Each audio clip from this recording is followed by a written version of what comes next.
আমার প্রিয় স্নেহের ছাত্রছাত্রীরা, সাধারণ ভয়েস আমরা শিখে গেছি, তাই তো? সঠিক করে বলবা কিন্তু, সাধারণ ভয়েস কিন্তু আমরা শিখে গেছি। তো এখন ঘটনা হলো যে ইন্টারোগেটিভ অথবা কি WH কোয়েশ্চেন, তাহলে আমরা সাধারণত জিজ্ঞাসা মানে সূচক যে চিহ্ন যে ভয়েসগুলো আছে সেই ভয়েসগুলো স্যার আমরা জানবো। তা কীভাবে জানবো? তা প্রথমে আগের দিন একটা কোশ্চেন দিয়েছিলাম, সেই কোশ্চেনটা তোমরা পারোনি। তো সেই কোশ্চেনটি ছিল হু রোট ইট, এটি কে লিখেছিলেন?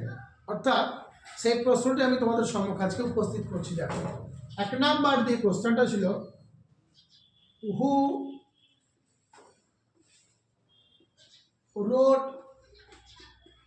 ইট, এটি কে লিখেছিলেন বা কে এটি লিখেছিলেন। এই কোশ্চেনটা কিভাবে করব? সকল ছাত্রছাত্রীদের উদ্দেশ্যে আমি ঘোষণা দিচ্ছি যে তোমরা দেখবে যখনই ইন্টারোগেটিভ সেন্টেন্সের ভয়েসগুলো বা WH কোশ্চেনের ভয়েসগুলো থাকবে, তখন হুয়ের জন্য কি হবে? By whom. তাহলে এটার জন্য কিন্তু বাই হোম পেয়ে গেলাম। বুঝতে না পারলে আমাকে জিজ্ঞাসা করবে। তাহলে হুয়ের জন্য কিন্তু বাই হোম পেলাম, ঠিক আছে? আমরা সাধারণ ভয়েসের ক্ষেত্রে দেখতে পাই, অন্যদিকে দেখাচ্ছ কেন? আমরা সাধারণ ভয়েসের ক্ষেত্রে দেখতে পাই যে এই অবজেক্ট অংশটাকে সাবজেক্টে রূপান্তরিত করতে হয়, ঠিক তো? তাহলে স্যার এখানে আপনি হুয়ের জন্য বাই হোম বসিয়ে দিয়েছেন WH কোয়েশ্চেন, তাহলে আমি অবজেক্টটাকে সাবজেক্টে নিয়ে আসবো, ঠিক? তাহলে আমি সাবজেক্ট করলাম ইট, কিন্তু রাইট রোট রিটেন, তাহলে ভার্বের 3টি ফর্ম থাকে, V2 V1 V2 V3। যেমন এখানে ভার্বের 1 ফর্মটা কি? Write, wrote, written. তাহলে এটি ভার্বের 1, ভার্বের 2, ভার্বের 3।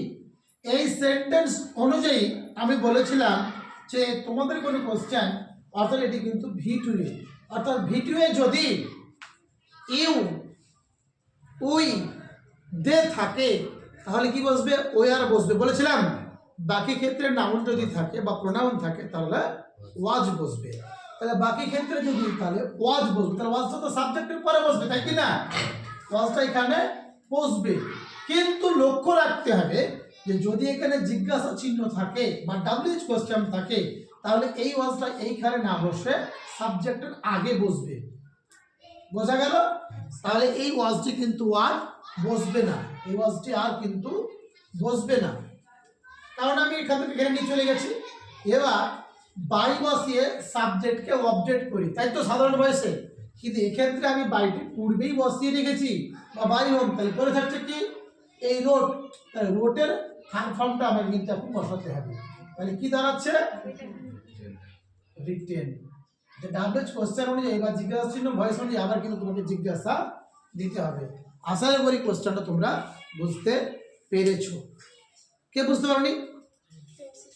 যে বুঝতে পারোনি সেখানে উঠে আসতে পারো। কে বুঝতে পারোনি বলো, কে বুঝতে পারোনি? বুঝতে পেরেছো? সকলে বুঝতে পেরেছো? ঠিক আছে। তাহলে এইরকম ধরনের কোশ্চেন যদি আমি আবার তোমরাকে দিই তোমরা করতে পারবে? ঠিক আছে। তো তার আগে আমি আর একটা কোশ্চেন তোমাদেরকে দিচ্ছি এই WH কোশ্চেন দিয়েই। What do you want? তুমি কি চাও? What do you want? কোশ্চেনটাকে দেখো, তারপর লিখবে। আর এই কোশ্চেনটা দেখো মামনি, হোয়াট ডু ইউ ওয়ান্ট? জিজ্ঞাসা দিলাম, তাহলে তুমি কি চাও? অর্থাৎ হোয়াট ডু ইউ ওয়ান্ট, এই কোশ্চেনটা কেউ পারবে?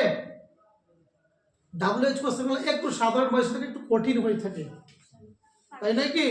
তাহলে কি করতে হবে? আমাকে এখানে কিন্তু আমরা সাধারণত জানলাম কি যে অবজেক্টকে সাবজেক্ট করতে হবে, কিন্তু একটা জিনিস লক্ষ্য রাখো তো, এটি কিন্তু একটি ভার্ব, এটাও একটি ভার্ব, তো কিন্তু এটি কিন্তু অর্থাৎ সাবজেক্টের পরে পরে যেটি বলবে সেটি মেন ভার্ব, তাই তো? তাহলে এটি MV অর্থাৎ মূল ভার্ব অর্থাৎ মেন ভার্ব। এবার এটির কিন্তু যে ডু আছে আমরা সাধারণত ভয় খেয়ে যাই বা বিভ্রান্ত হই যে এখানেও ভার্ব এখানেও ভার্ব কোনটা টানবো, কিন্তু না, আমরা কি করব আমরা, কারণ এটা অক্সিলারি ভার্ব হিসেবে বসে রয়েছে।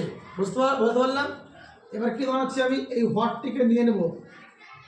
হোয়াট এটা V1 এ আছে তো নাকি? তাহলে এটা যদি V1 এ থাকে তাহলে হোয়াটের পরে কি বসবে? Is. Wanted past participle form কি বা ভার্বের থ্রি ফর্ম কি? ওয়ান্টেড বাই ইউ দিয়ে জিজ্ঞাসা। এবার তোমরা জিজ্ঞাসা করো স্যার ডুটা কোথায় গেল?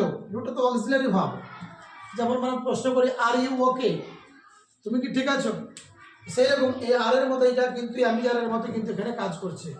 সুতরাং what is wanted by you. আশা করি কোশ্চেনটা তোমরা বুঝতে পেরেছো?